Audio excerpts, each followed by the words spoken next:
नमस्कार, दिन भर की बड़ी खबरों में आपका स्वागत है। मैं हूं शिवानी। आज की खबरों में बात होगी, संसद में राहुल ने मोडानी को बुरी तरह किया जलील, बना दिया सर्कस, भाजपाइयों ने खरीदा बरनोल की। वहीं केजरीवाल ने चौंकाया, मनीष सिसोदिया का काटा पत्ता, अवध ओझा को यहां से टिकट की, और हम बैठकर लॉलीपॉप खाएंगे क्या, ममता की दहाड़ से कांप उठा बांग्लादेश की। इधर शिंदे को बड़ा झटका, गृह छोड़िए बस मिलेगा ये टुच्चा मंत्रालय की। वहीं सीजीआई खन्ना ने मोदी सरकार को लगाई फटकार, जारी कर दिया बड़ा आदेश की। इसी के साथ आज दिन भर की सभी बड़ी और प्रमुख खबरों को जानेंगे विस्तार से। उससे पहले एक नजर सुर्खियों पर। आपकी दूसरी लिस्ट हुई जारी, 17 विधायकों के टिकट काटे। मनीष सिसोदिया पटपड़गंज की जगह जंगपुरा से लड़ेंगे, उनकी सीट अवध ओझा को दी। राहुल गांधी ने मोदी और अडानी का मुखौटा लगाए, सांसदों से की बातचीत, पूछा आपकी पार्टनरशिप कब से चल रही है। सांसद बोले सालों से, सब मिलकर करेंगे। राहुल नावेरकर निर्विरोध महाराष्ट्र विधानसभा के अध्यक्ष बने, महायुति सरकार ने विश्वास मत हासिल किया। 4 विपक्षी विधायकों ने आज भी नहीं ली शपथ। इल्तिजा मुफ्ती बोली हिंदुत्व एक बीमारी है, इसने भगवान का नाम कलंकित किया। जय श्री राम का नारा लगाकर लिंचिंग हो रही। राम मंदिर वाले फैसले पर सवाल उठाने वाले जस्टिस नरीमन ने अब ईडब्ल्यूएस आरक्षण को बता दिया गलत। प्लेसेस ऑफ वर्शिप एक्ट संवैधानिकता पर सुप्रीम कोर्ट में सुनवाई हुई आज। हिंदू बोले एक्ट ने 3 मूल अधिकार छीने, सीजीआई की स्पेशल बेंच मामला सुनेगी। हम बैठकर लॉलीपॉप खाएंगे, ममता की बांग्लादेश को खरी खरी, कहा किसी में हिम्मत नहीं कि बंगाल और बिहार को छेड़े। मणिपुर बवाल पर सुप्रीम कोर्ट की सख्ती, राज्य सरकार से मांगी गई आगजनी संपत्तियों पर अतिक्रमण की जानकारी। पंजाब निकाय चुनाव के लिए आज से नामांकन, 12 दिसंबर है आखिरी तारीख। 344 बूथ अति संवेदनशील घोषित, 37,32,000 वोटर। जगदीप धनखड़ के खिलाफ अविश्वास प्रस्ताव ला रही कांग्रेस, साथ आए आप और सपा और टीएमसी। तेज प्रताप के ऐलान के बाद फूट फूट कर क्यों रोने लगे आरजेडी विधायक, बोले हम भी डॉक्टर हैं, खेत थोड़े ही जोतते हैं। टुकड़े टुकड़े गैंग के नेता है राहुल गांधी, केंद्रीय मंत्री गिरिराज सिंह ने बता दिया देशद्रोही। स्मृति ईरानी बोली जब आपको कहा जाए असंभव है तो उसमें संभावना ढूंढें, ब्रेकिंग द बैरियर्स, महिला सशक्तिकरण एवं लैंगिक समानता विषय पर छात्राओं को किया संबोधित। झारखंड नंबर गेम में पिछड़ी बीजेपी पार्टी के पास सिर्फ 21 एमएलए, राज्यसभा में नहीं मिलेगी सीट। सीएम नहीं बन पाए एकनाथ शिंदे को अब गृह मंत्रालय भी नहीं मिलेगा, बीजेपी बस ये देने को हुई तैयार। महाराष्ट्र में आदित्य ठाकरे की मांग, बेलगावी बनाया जाए केंद्र शासित प्रदेश, फडणवीस बोले सदन को बाजार न बनाएं। मल्लिकार्जुन खड़गे का प्रधानमंत्री मोदी पर हमला, कहा किसान न्याय की गुहार लगा रहे, केंद्र ने बार बार धोखा दिया है। हर चीज को राजनीतिक चश्मे से नहीं देखना चाहिए, सोनिया सोरोस में साठगांठ के आरोपों पर रिजिजू का वार। सीरिया छोड़ भागे असद को पुतिन ने दी पनाह, तुर्की 6 महीने पहले से जानता था विद्रोही तख्ता पलट करेंगे, भारत बोला हालात पर हमारी नजर। अब होगा बांग्लादेश में असली खेल, खुलकर मैदान में आई शेख हसीना, यूनुस के खिलाफ किया जंग का ऐलान। पीएम ने बीमा सखी योजना की करी शुरुआत, बोले गरीबी मिटाने में अहम भूमिका निभाएगी, उत्तर भारत का ऊर्जा स्रोत है।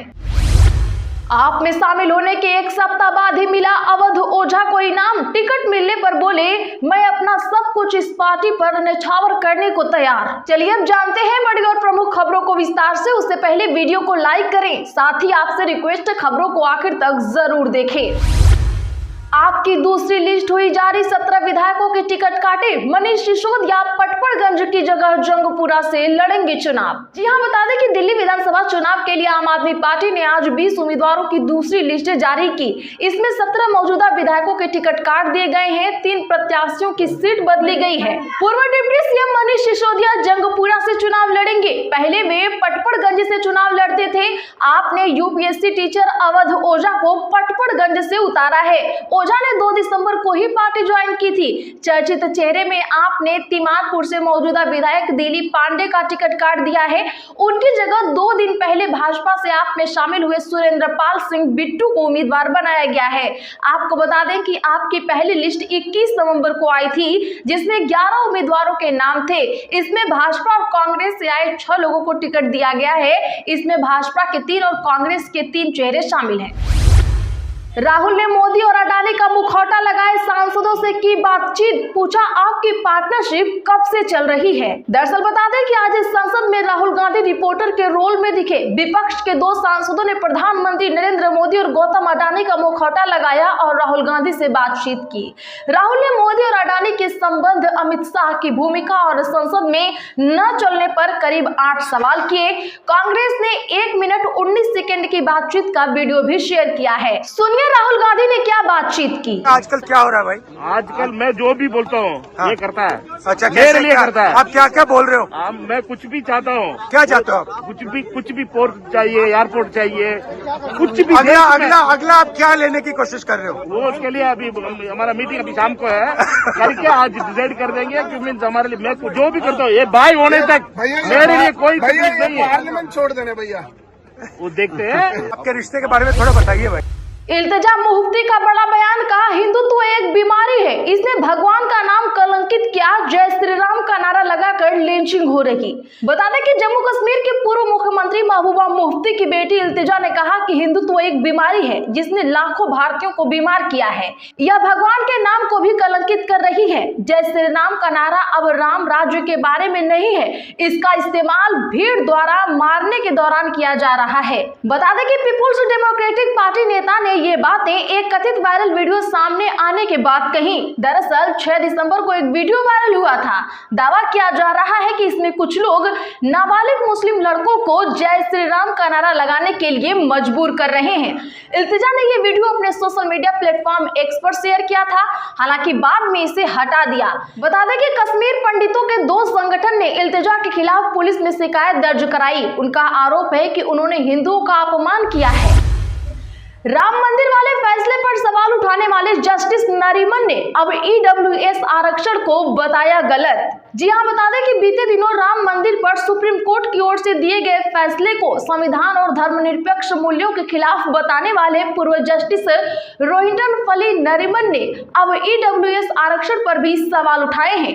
उन्होंने कहा कि संसद ने आर्टिकल 46 का जिक्र करते हुए आर्थिक रूप से कमजोर वर्गों के लिए आरक्षण की बात कही थी, लेकिन इसमें ऐसा कुछ नहीं है। यह आर्टिकल आर्थिक आधार पर आरक्षण की बात ही नहीं करता।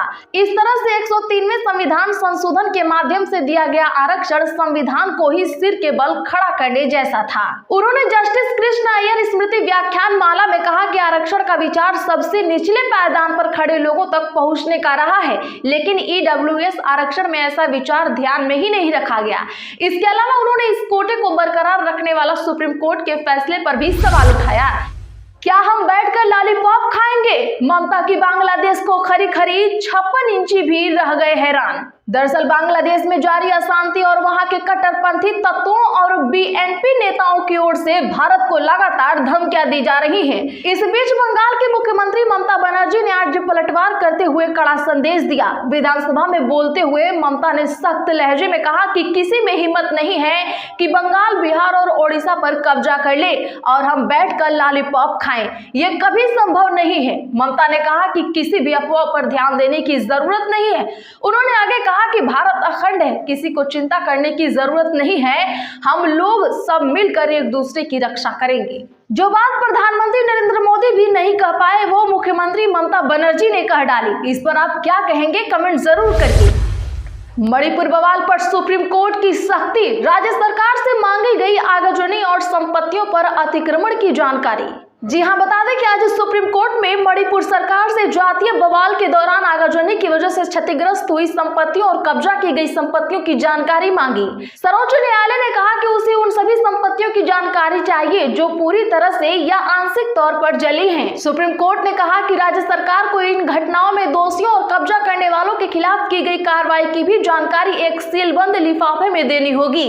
चीफ जस्टिस संजीव खन्ना और जस्टिस संजय कुमार की बेंच ने इस याचिका पर 20 जनवरी को शुरू होने वाले हफ्ते में सुनवाई तय की है। जगदीप धनखड़ के खिलाफ अविश्वास प्रस्ताव ला रही कांग्रेस, साथ आए आप, सपा और टीएमसी। जानिए क्या है आरोप। बता दें कि विपक्षी इंडी गठबंधन की ओर से राज्यसभा के चेयरमैन जगदीप धनखड़ के खिलाफ अविश्वास प्रस्ताव लाया जा सकता है।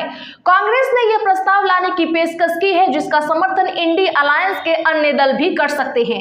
विपक्षी दलों का आरोप है कि राज्यसभा के चेयरमैन के तौर पर जगदीप धनखड़ पक्षपात कर रहे हैं। वो विपक्षी दलों के सांसदों को मौका नहीं देते हैं और उन्हें अनसुना किया जाता है। ममता बनर्जी की टीएमसी, अरविंद केजरीवाल की आम आदमी पार्टी और अखिलेश यादव की समाजवादी पार्टी ने इस प्रस्ताव का समर्थन किया है। विपक्षी दल संविधान के अनुच्छेद 67B के तहत इस प्रस्ताव को लाने वाले हैं। बता दें कि आज भी संसद के दोनों सदनों में कामकाज प्रभावित रहा। राज्यसभा में भी रुक रुक कर हंगामा होता रहा और कई बार सदन को ठप करने के बाद अंत में पूरे दिन के लिए कार्यवाही स्थगित कर दी गई। झारखंड नंबर गेम में पिछड़ी बीजेपी पार्टी के पास सिर्फ 21 एमएलए, राज्यसभा में नहीं मिलेगी सीट। जी हां, बता दें कि झारखंड में हाल ही में संपन्न विधानसभा चुनाव में शानदार जीत के बाद भविष्य में होने वाले राज्यसभा चुनाव में भी सत्तारूढ़ झारखंड मुक्ति मोर्चा के नेतृत्व वाले गठबंधन का दबदबा होगा। झारखंड से राज्यसभा चुनाव में जीत वर्ष 2029 तक भाजपा के बूते के बाहर की बात होगी। उल्लेखनीय है कि अगले 5 वर्ष के दौरान राज्यसभा की 4 सीटें रिक्त होंगी। भाजपा के पास अभी इतने विधायक नहीं है कि वह राज्यसभा में अपने दम पर प्रत्याशी को जिताकर भेज सके। एनडीए के घटक दलों आजसू पार्टी, जनता दल यूनाइटेड और लोजपा को भी मिलाकर एक प्रत्याशी को जीत दिलाने लायक आंकड़ा पूरा नहीं होता है। तो आज के लिए बस इतना ही। ऐसे ही बड़ी खबरों के लिए चैनल सब्सक्राइब कर लें और बगल में घंटी के निशान को भी जरूर दबा लें। वीडियो को लाइक शेयर कर हमारा सपोर्ट जरूर करें।